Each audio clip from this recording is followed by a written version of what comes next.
I'll bring to you a story now, Ikhwan, that I heard our Sheikh Abdullah Bukhari, Hafidhullah Ta'ala, I heard him first mention it.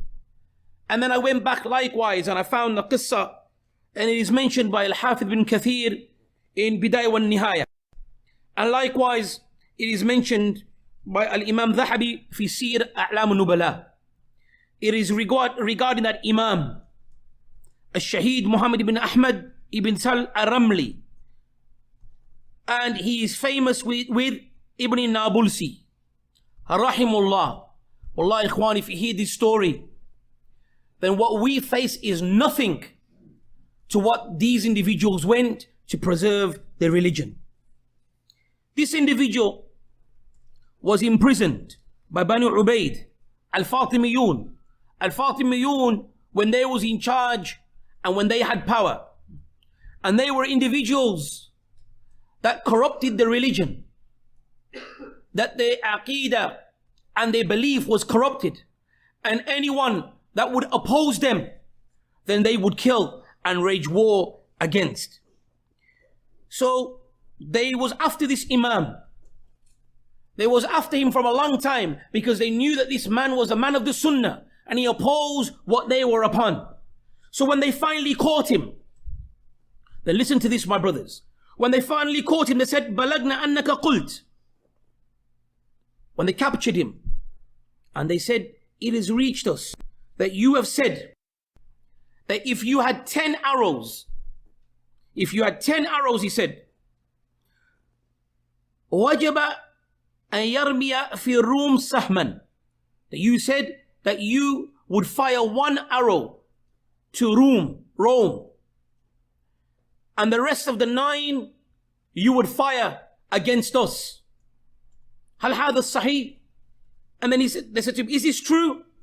Then he said, no, it's not true. So the people, they thought he's become weak. He's given in to them. Look, he's denying it. So this is a weakness in his deen, because he was known to be a man that was firm upon his religion. So he said, no. He said, I didn't say that. What I did say, that I should fire 9 for you, and the 1 that is left, also I should fire for you. And then he was said to them, Limada? Why? And then he said, فَإِنَّكُمْ غَيْرَبْتُمْ مِلَّ اللَّهِ. You have changed the religion of Allah. وَقَتَلْتُمُ الصَّالِحِينَ. And you have killed the righteous people. And you claim divine light. These are the reasons why I say this. So they brought him out in public to start the torture. So the torture, he was brought out to be tortured. The Fatimiyun, the guy that was told to torture him and to skin him, he said, I can't do it. He refused to do it. So they brought a Yahudi, a Jew, to come and to torture him.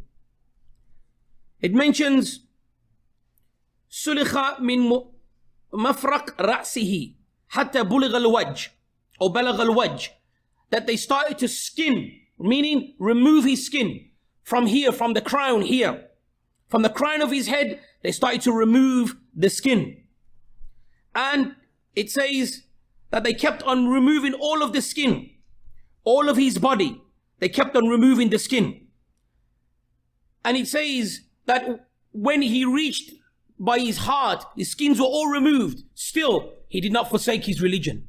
Still, he did not say anything that they wanted to hear. So they skinned all of his skin until even the Jewish person felt sorry for him and couldn't do it no longer. So when he reached his heart, he pierced his heart with a knife in order to end the agony that he was going through. Al-Hafidh Abu Dharr, he says, Sallabuhu ala sunnah. They crucified him. Why? Because he followed the Sunnah. And he says, As-Samittu Dar al-Qutni, that great Imam, that when Dar al-Qutni would mention this story, he would say, Yadhkuruhu wa yabki. That when Dar al-Qutni would mention this story, he would cry. And he says, Dar al-Qutni added something extra and he said, وَكَانَ يَقُولُ وَهُوَ يُسْلَخ. He said that while his skin was being removed and peeled and shredded from his body, he recited the verse, كَانَ ذَلِكَ فِي الْكِتَابِ مَسْطُورًا, that this is written in the book, meaning of what is decreed. He accepted that it is a decree of Allah. He never forsaked his religion. Sheikh Abdullah Bukhari, he said, look at this Imam. Look how he clinged onto the Sunnah. Shiddat tamassukihi ala Sunnah, that he was so firm in clinging to the Sunnah that even at the time of his death, even when he was being shredded from his skin, he was still implementing Tawheed and Aqidah, saying that this is what is written for me, and he accepted it, and he did not abandon his religion. Which one of us, ikhwan, can come anywhere near this? At the time that you are being killed, at the time that your skin is being removed, still you speak of Tawheed, and still you speak of the correct Aqidah, and not compromising your religion. So the question is, my brothers, what are we doing? Why are we not safeguarding what Allah has given us? It doesn't mean that we have to go extreme, but it means that what has been given to us, hold firm onto it. Don't compromise it. It is gold. It is something that can give you an eternal life in the akhirah. Do not throw it away with ease. Sheikh Abdullah Bukhari, hafidhullah ta'ala, he also brings another riwayah regarding this story. He said that Haka ibn Sa'sa al-Misri, that Ibn Sa'sa, he mentions that annahu ra'a fi an-nawm, that he saw this Imam an-Nabulsi in a dream. And in the dream, he said that after he was crucified, that this individual had the most finest of appearance. I saw this guy in a dream, this Imam in a dream, and he had the most finest appearance. And he said that, what did Allah do with you? He's questioning in the dream. He said, he granted me eternal honor and promised me imminent victory. And then he drew me near to him and said, live delightfully next to me. So after his death, somebody dreamt a dream of him. And this is, ikhwan, the way of the Salaf. Hakadha kana Salaf, as Shaykh Rabi said, that they were individuals, they were men. They were lions of the Sunnah. And this is why our Shaykh, likewise, he says to Shaykh Rabi, he said, هذه دعوة تحتاج الرجال. That this dawah, it requires real men. It is for the real men, not for the faint-hearted and not for the weak.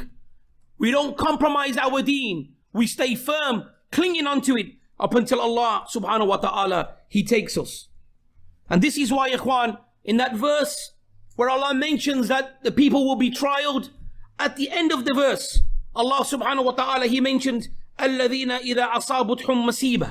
Verily those individuals that when they are trialed, or a calamity affects them, or befalls them, what do they say? قَالُوا إِنَّا لِلَّهِ وَإِنَّا إِلَيْهِ رَاجِعُونَ.